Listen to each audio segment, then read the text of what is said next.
Hello दोस्तों, स्वागत है आपका हमारे यूट्यूब चैनल सबसे अनोखा सेंटर में। हम लोग प्रश्नावली 9.2 को हल कर रहे थे और इस वीडियो में हम प्रश्न 6 को हल करेंगे। देखिएगा प्रश्न। एक किसान के पास समांतर चतुर्भुज PQRS के रूप का एक खेत था। उसने RS पर स्थित कोई बिंदु A लिया और उसे P और Q से मिला दिया। खेत कितने भागों में विभाजित हो जाता है? हमसे पूछा जा रहा है खेत कितने भागों में विभाजित हो जाता है। इन भागों के आकार क्या हैं? वह किसान खेत में गेहूं और दालें बराबर भागों में अलग अलग बोना चाहती है, वह ऐसा कैसे करे? ठीक है। हाँ, पूरे प्रश्न में क्या कहा जा रहा है? प्रश्न में कहा जा रहा है कि एक किसान के पास PQRS के आकार का एक खेत है। उस खेत की RS भुजा पर कोई बिंदु A लिया जाता है। किसान एक बिंदु A लेता है और उसे P और Q से मिला देता है। ठीक है। हमसे पूछा जा रहा है खेत कितने भागों में विभक्त हो जाता है और जो भाग बनते हैं वो उन भागों के आकार क्या हैं, तथा पूछ रहा है कि किसान को गेहूं और दालें बराबर भागों में बोना है, तो वह कैसे उनको बो सकता है। ठीक है। तो यहाँ पर देखिएगा, पहले जो हमें दिया जा रहा है उसे हम लोग लिख लेंगे कि हमें क्या दिया जा रहा है। हमें बोला गया है कि जो हमारा चतुर्भुज PQRS के आकार का खेत है वो कैसा है, वो एक समांतर चतुर्भुज है। हम लिख सकते हैं जो PQRS है वो क्या है, एक समांतर चतुर्भुज है। ठीक है, ये एक समांतर चतुर्भुज है। तो यहाँ पर लिख लेंगे PQRS एक समांतर चतुर्भुज है। समांतर चतुर्भुज है। ठीक है।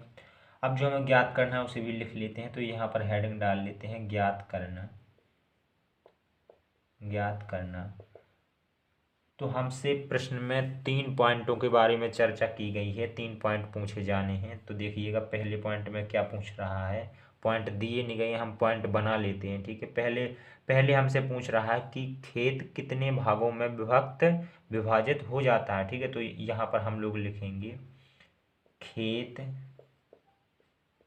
कितने भागों में विभाजित होता है, ये हमें पहले पॉइंट में निकालना है। ठीक है। दूसरे पॉइंट में इनके आकार क्या हैं। ठीक है। तो दूसरे पॉइंट में हमें इनके आकार निकालना है। तो यहाँ पर लिखेंगे इनके आकार क्या हैं, जो हमारे भाग बन रहे हैं इनके आकार क्या हैं। और तीसरे में हमें बताना है, तीसरी बार में हमें बताना है कि वो दालें और एक गेहूं बराबर भागों में बोना चाहता है, वो ऐसा कैसे करे। ठीक है। दालें तथा गेहूं गेहूं बराबर भागों में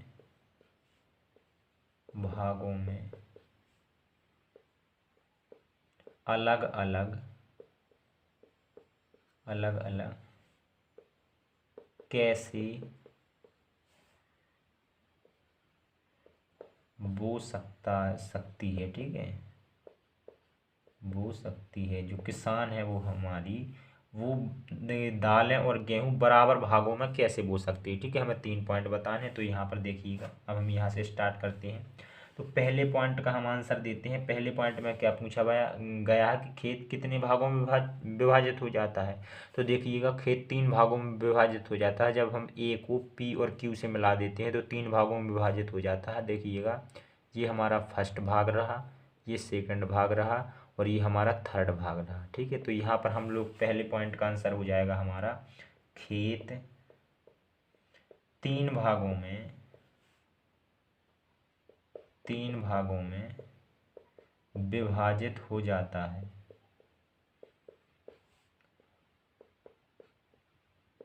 ठीक है। ये हमारा पहले का आंसर होगा। दूसरे का आंसर देखिएगा, दूसरे में क्या पूछा गया, इनके आकार के हैं। तो देखिएगा तीनों भागों के आकार, हमारे तीनों भाग जो है हमारे त्रिभुज के आकार के हैं। ये हमारे त्रिभुज का आकार का है, ये भी त्रिभुज के आकार का और ये भी हमारे त्रिभुज का आकार का। तो हम लोग लिख देंगे इनके भाग त्रिभुज के आकार के हैं। त्रिभुज के आकार के हैं। ठीक है। अब देखिएगा तीसरा पॉइंट हम लोग हल करते हैं। पहले और दूसरे का हमने आंसर दे दिया, तीसरे का देखिएगा कैसे दे सकते हैं आंसर। हमें पता है कि पी क्यू आर एस क्या है, एक समांतर चतुर्भुज है, और पी क्यू ए ये हमारा एक त्रिभुज है। ठीक है, तो देखिएगा त्रिभुज के शीर्ष ये रहे पी और क्यू, और ये पी और क्यू चतुर्भुज के शीर्ष भी हैं, चतुर्भुज के शीर्ष भी पी क्यू है, त्रिभुज के शीर्ष भी पी क्यू है। यानी हम कह सकते हैं जो ये त्रिभुज और चतुर्भुज है ये क्या है, एक आधार पी क्यू पे स्थित है। ठीक है, तो पहले हम यही लिखेंगे, यहाँ पर लिखेंगे चतुर्भुज, समांतर चतुर्भुज लिख देंगे, चूंकि हमें समांतर चतुर्भुज दिया गया है ना पी क्यू आर एस, तो यहाँ पर लिखेंगे समांतर चतुर्भुज, समांतर चतुर्भुज पी क्यू आर एस तथा त्रिभुज पी क्यू ए एक ही आधार, किस आधार पे, एक ही आधार पी क्यू पर स्थित है, पी क्यू पर स्थित हैं। ठीक है, तथा ऊपर यहाँ पर देखिएगा, यहाँ पर देखेंगे तो ये हमारे त्रिभुज का शीर्ष है, ये चतुर्भुज के शीर्ष हैं, यानी कि त्रिभुज और चतुर्भुज के शीर्ष हमारी एक भुजा पे स्थित हैं, और यहाँ पर भी हमारी ये एक भुजा पे स्थित हैं। यानी कि हम कह सकते हैं कि जो हमारे त्रिभुज और चतुर्भुज के शीर्ष हैं वो एक ही भुजा पे स्थित है, तो हम कह सकते हैं ये त्रिभुज चतुर्भुज एक ही समांतर रेखा के बीच में हैं। ठीक है, तो यहाँ पर लिखेंगे तथा ये एक ही समांतर रेखा, एक ही समांतर रेखाओं, कौन कौन सी समांतर रेखाओं, पी क्यू और एस आर, पी क्यू और एस आर के मध्य स्थित हैं, एस आर के मध्य स्थित हैं। और हम जानते हैं कि यदि एक समांतर चतुर्भुज और एक त्रिभुज एक ही आधार और एक ही समांतर रेखाओं के बीच में स्थित हैं, तो उनमें जो त्रिभुज का क्षेत्रफल होता है वो समांतर चतुर्भुज के क्षेत्रफल का आधा होता है। तो हम कह सकते हैं जो हमारा पी क्यू ए है इसका क्षेत्रफल पी क्यू आर एस के क्षेत्रफल का आधा होगा। तो हम लोग यहाँ पर लिखेंगे, इसलिए हमारा क्षेत्रफल पी क्यू ए का आधा हो जाएगा क्षेत्रफल पी क्यू आर एस का। ठीक है, इसे हम लोग क्या करेंगे, इसे मान लेंगे समीकरण फर्स्ट। अब देखिएगा, ध्यान दीजिएगा, पी क्यू ए इस त्रिभुज का क्षेत्रफल इस पूरे चतुर्भुज के क्षेत्रफल का आधा है।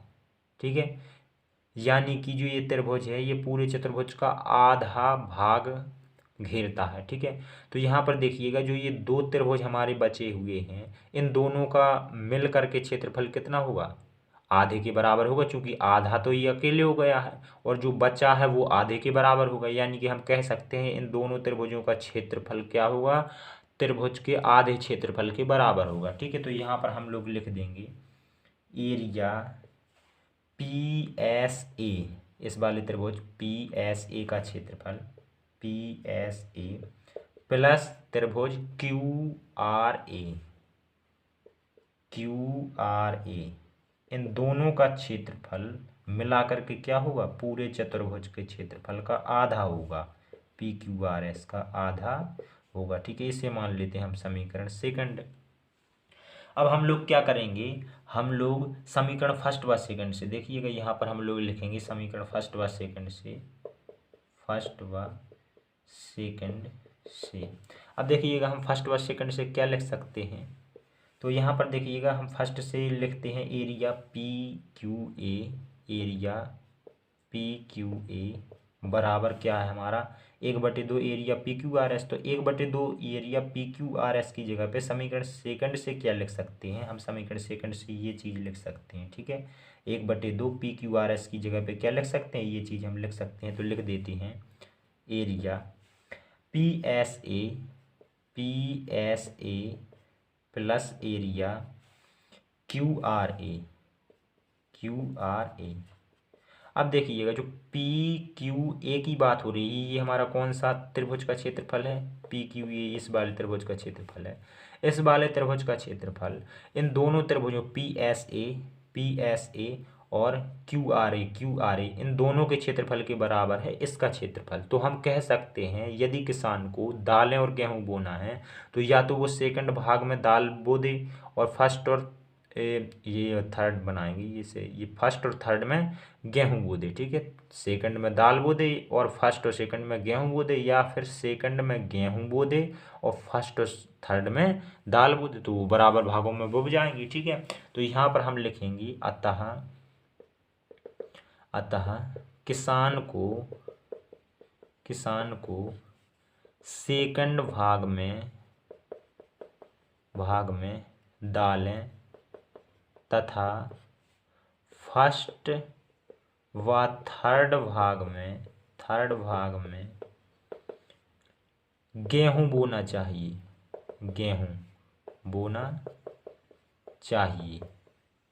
तो बराबर भागों में हो जाएगी, ठीक है। चाहिए यहाँ पर चाहिए, या फिर वो फर्स्ट और सेकंड में फर्स्ट व थर्ड भाग में दालें बो दे तथा सेकंड भाग में गेहूं बो दे, तो भी बराबर भागों में बो जाएंगे दोनों। गेहूं बोना चाहिए, ठीक है। और ये हमारे थर्ड पार्ट का भी आंसर हो जाता है। इस प्रकार से हमारा 6वां सवाल कंप्लीट हो जाता है। चलिए मिलते हैं अगली वीडियो में। धन्यवाद।